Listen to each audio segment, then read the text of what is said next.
क्या भैया, एक हफ्ते का समय हो गए, मिस किए कि नहीं? नहीं, मिस तो आप कर रहे थे क्योंकि 900 से ज्यादा सब्सक्राइबर्स आपने करवा दिए, जबकि एक हफ्ते से ज्यादा समय से चैनल सस्पेंडेड है। यानी कि चैनल सस्पेंड है, उसके बावजूद आप कंटेंट हमारा कंज्यूम कर रहे थे। तो उसी हिसाब के इंपॉर्टेंट इंटरेस्टिंग न्यूज अपडेट्स आज आपके लिए लेके आए इतने समय के बाद, जहां पर आपसे बात करेंगे उस जवान के बारे में सीआईएसएफ के, जिसने सलमान खान को रोका था, अपनी नौकरी ईमानदारी से कर रहा था, लेकिन फिलहाल वो ट्रबल में फंस चुका है। तो उसकी पूरी डिटेल्स मैं आपको देता हूं। और वहीं दूसरी तरफ यूनियन मिनिस्टर जिनको अरेस्ट कर लिया गया, उनकी तरफ से एक बड़ी न्यूज अपडेट है। ऐसी कई सारी इंपॉर्टेंट न्यूज अपडेट्स जिसमें मैं आपको कैरम मनाटी का एक्सक्लूसिव इंटरव्यू दिखाऊंगा। लेकिन उसके पहले आप सभी को मेरा नमस्कार, मेरा नाम है देवेश सिंह। समाचार 2.0 में आप सभी का स्वागत है। चलिए, तो आज सबसे पहले बात करते हैं सीआईएसएफ के उस ऑफिसर के बारे में जिसने बॉलीवुड के सुपरस्टार सलमान खान को आम आदमी की तरह लाइन में खड़ा करवा दिया। जब ये वीडियो सोशल मीडिया पर वायरल हुई तो लोगों ने उनको काफी प्रेज किया, उनके बारे में काफी अच्छी अच्छी बातें कही कि कैसे एक नॉर्मल से सीआईएसएफ के जवान ने बॉलीवुड के सुपरस्टार को लाइन में खड़ा करवा दिया एक आम आदमी की तरह। लेकिन फिलहाल वो सीआईएसएफ का जवान परेशानी में नजर आ रहा है। रिपोर्ट्स की माने तो सीआईएसएफ ने उस सीआईएसएफ ऑफिसर के फोन को जब्त कर लिया है, क्योंकि ओडिशा की बेस्ड एक मीडिया कंपनी से उन्होंने बात की, जिसके बाद उनको इस बात की स्ट्रिक्ट इंस्ट्रक्शंस दे दिए गए हैं कि उस एयरपोर्ट के इंसिडेंट के बारे में किसी भी मीडिया हाउस से या किसी भी मीडिया से इस बारे में बात तक ना की जाए।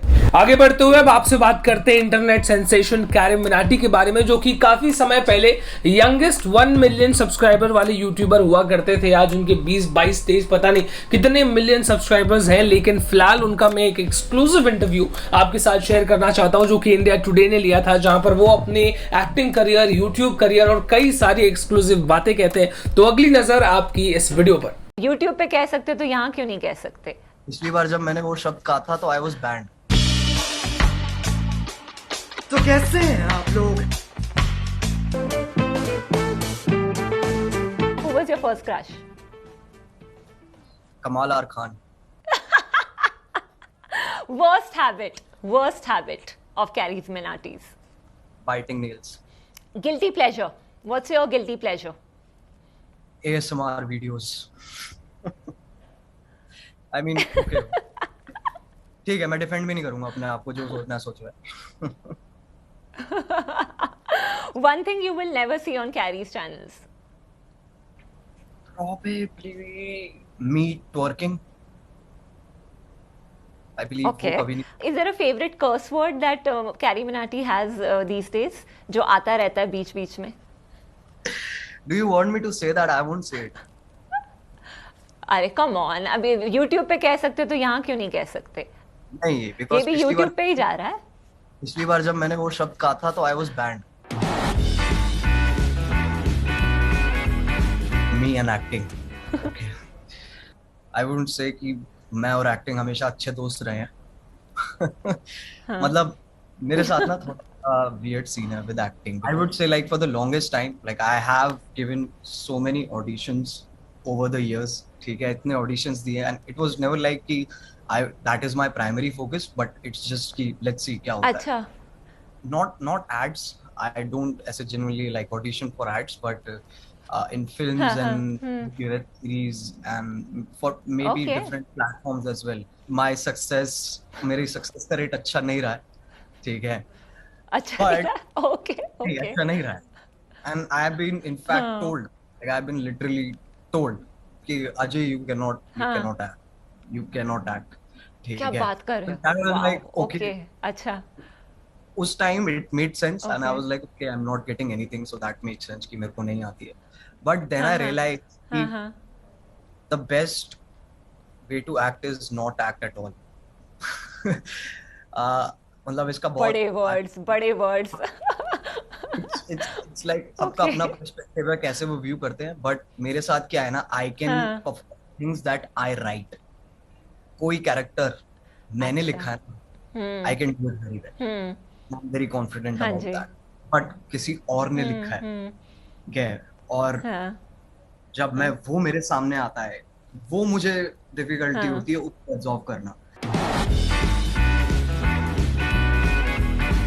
It's not कि I am at my best when the sun comes down, but what happens is रात में ना ऐसे होता है कि रात में ना you have no distractions, there is nobody to disturb you, nobody is knocking your door in every 2 minutes saying ये काम वो काम ये कुछ वो कुछ। मेरे अभी घर पे रेनोवेशन चल रही है, सो आवाजें आती रहती है, ऐसा लगता है कि F1 रेसिंग हो रही है मेरे जस्ट ऊपर रूफटॉप पे। So I hate that. तो रात का टाइम बहुत शांति वाला होता है, very easy to get into that zone. चलिए तो आगे बढ़ते हुए अब मैं आपसे बात करता हूं सबसे ज्यादा कंट्रोवर्शियल या सबसे ज्यादा चर्चित मुद्दा फिलहाल चल रहा है। यूनियन मिनिस्टर नारायण राणे को अरेस्ट कर लिया गया। मैं पूरी क्रोनोलॉजी आपको समझाता हूं, 3 न्यूज अपडेट्स मैं आपको दूंगा जहां पर सबसे पहले उनको अरेस्ट किया गया। तो उन्होंने एक स्टेटमेंट मारा थप्पड़ मारने को लेकर, वो भी महाराष्ट्र के चीफ मिनिस्टर उद्धव ठाकरे से रिलेटेड। उनके खिलाफ कम से कम 3 FIRs दर्ज कराए गए, जिसके बाद उनको अरेस्ट कर लिया गया। और ये वीडियो सोशल मीडिया पर वायरल हो रही है, जहां पर वो खाना खा रहे थे, तब उनके घर पर पुलिस वाले पहुंचते हैं। तो क्या कुछ ड्रामा होता है, इस वीडियो पर आपकी एक नजर।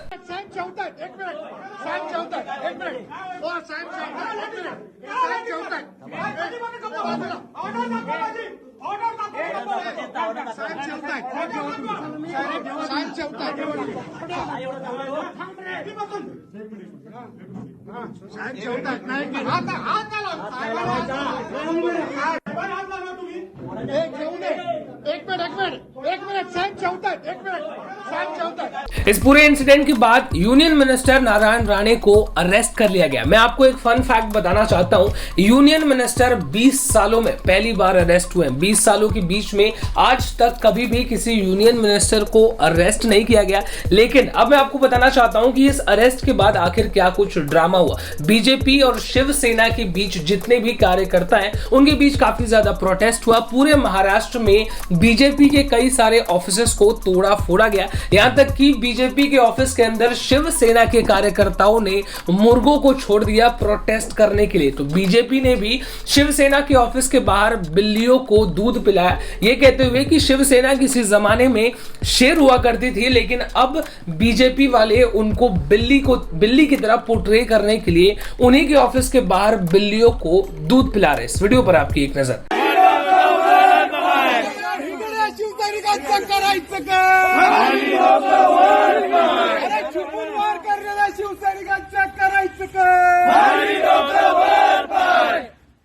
अरे घर कोंबड्या उद्धव ठाकरेंचं। अब इस क्रोनोलॉजी का सबसे आखिरी पार्ट, जहां पर सबसे पहले उनको अरेस्ट किया गया, जिसके बाद प्रोटेस्ट हुए, और अब फाइनली एक दिन के अंदर ही यूनियन मिनिस्टर नारायण राणे को इस पूरे केस में बेल मिल चुकी है। क्या आपको सांस लेने में तकलीफ होती है? नहीं, मैं अस्थमा के बारे में नहीं पूछ रहा हूं, मैं ये पूछ रहा हूं कि क्या आपके आसपास में पोल्यूशन काफी ज्यादा है। अगर आप दिल्ली में रहते हैं तो ये चीज आप जरूर फेस करते होंगे। दिल्ली इंडिया में सबसे ज्यादा पोल्यूटेड इलाका है, जहां पर काफी ज्यादा पोल्यूशन आपको देखने को मिलेगा। तो दिल्ली में इस बात का सोल्यूशन निकाला गया है, एक ऐसा टावर क्रिएट किया जा रहा है जो कि जितने भी पोल्यूशन है आपके आसपास में उसको साफ करेगा और साफ हवा आपको देने की कोशिश करेगा। अपने 1 किलोमीटर के रेडियस के अंदर वो सारे ऑक्सीजन को साफ कर सके, इतनी उसकी कैपेसिटी है। इसको टाटा बना रही है, टाटा की कंपनी, जिसकी कीमत मैं आपको बता दूं, आप शॉक हो जाएंगे।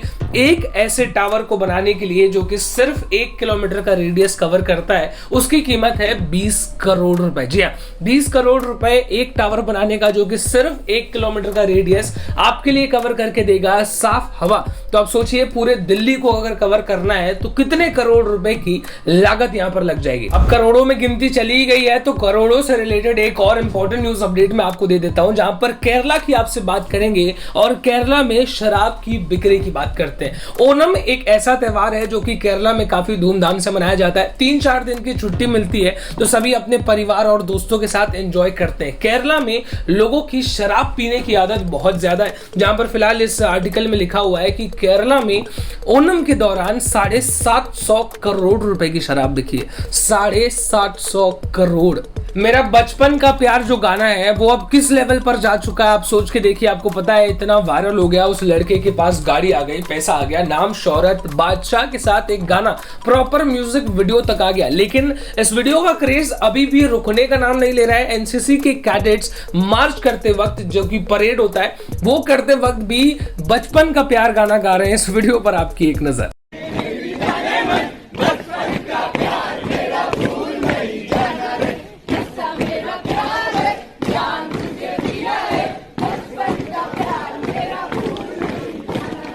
आगे बढ़ते हुए अब आपसे बात करते हैं कुछ सीरियस न्यूज अपडेट्स की, जहां पर उत्तर प्रदेश में एक 14 साल की लड़की का गैंग रेप किया गया अलेजिडली। उनके परिवार वालों का कहना है कि वो लड़की नीचे सो रही थी, उसके परिवार में सभी लोग ऊपर, तभी अड़ोस पड़ोस के 5 लोग मौके पर आए, उसको वहां से ले गए और उसका गैंग रेप किया गया। जिसके बाद फिलहाल उनकी कंप्लेंट पर पुलिस ने रेप का केस रजिस्टर कर लिया, लेकिन मेडिकल टेस्ट करने के बाद पुलिस को इस पूरे मामले में ये डिटेल्स कहीं पर भी नहीं मिली कि सेक्सुअल असॉल्ट कहीं पर किया गया हो। लेकिन फिलहाल परिवार वाले लगातार प्रोटेस्ट कर रहे हैं ये कहते हुए कि उस लड़की का गैंग रेप ही किया गया है। ऑपरेशन देवी शक्ति, इसके बारे में शायद आपने ना सुना हो, लेकिन इसके बारे में क्लैरिटी मैं आपको देना चाहता हूं, जहां पर हिंदुस्तान इंडियन एयरफोर्स अफगानिस्तान में जाकर लगातार अफगानिस्तान से कई सारे लोगों को इंडिया में लेकर आ रहा है, जहां पर हिंदूज, सिख्स और अफगानिस्तान के लोगों को, अफगानिस्तान के सिटीजन्स को वहां से इवैक्यूएट करके हिंदुस्तान में लाया जा रहा है, जिसमें अभी तक इस पूरे ऑपरेशन में 800 से ज्यादा लोगों को इंडिया ने अपने देश में जगह दी है। आगे बढ़ते हुए अब आपसे बीजेपी के बारे में बात करेंगे, जहां पर भारतीय जनता पार्टी के लीडर तमिलनाडु से जो बिलोंग करते हैं उनको फोर्सफुली अपनी पोजीशन पर से रिजाइन करना पड़ गया। आखिर ऐसा क्यों हुआ मैं आपको बताना चाहता हूं, जहां पर यूट्यूब पर किसी ने एक वीडियो अपलोड कर दी जिसमें इन भाई साहब के जो बीजेपी के नेता हैं उनके सेक्सुअल एक्सप्लिसिट चैट्स रिलीज कर दिए गए, जिसके बाद बीजेपी में बैठे टॉप कमांडर्स ने उनका रेजिग्नेशन मांग लिया और उनको रिजाइन तक करना पड़ गया। अब आगे बढ़ते हुए आपसे बात करते हैं कुछ आईएएस ऑफिसर्स के बारे में। आईएएस ऑफिसर्स जो डिस्ट्रिक्ट मजिस्ट्रेट्स होते हैं उनकी छवि पिछले कुछ समय से इंटरनेट पर खराब हो रखी है, क्योंकि लॉकडाउन के दौरान आपने देखा होगा इंटरनेट पर कुछ वीडियोस ऐसी वायरल हो गई जहां पर कुछ डिस्ट्रिक्ट मजिस्ट्रेट्स अपनी पावर का गलत इस्तेमाल करते हुए नजर आए। लेकिन इस छवि को बदलने की जरूरत है, क्योंकि पावर में, सिस्टम में कुछ ऐसे ऑफिसर्स भी हैं जो कि काफी ज्यादा अच्छा काम कर रहे हैं। फिलहाल नोएडा की डिस्ट्रिक्ट मजिस्ट्रेट के बारे में आपसे बात करते हैं, जहां पर उनका नाम है सुहास। वो रिप्रेजेंट करने वाले हैं टोक्यो पैरालंपिक्स 2020 में, जहां पर इंडिया को वो रिप्रेजेंट करेंगे ओलंपिक्स जैसे खेलों में।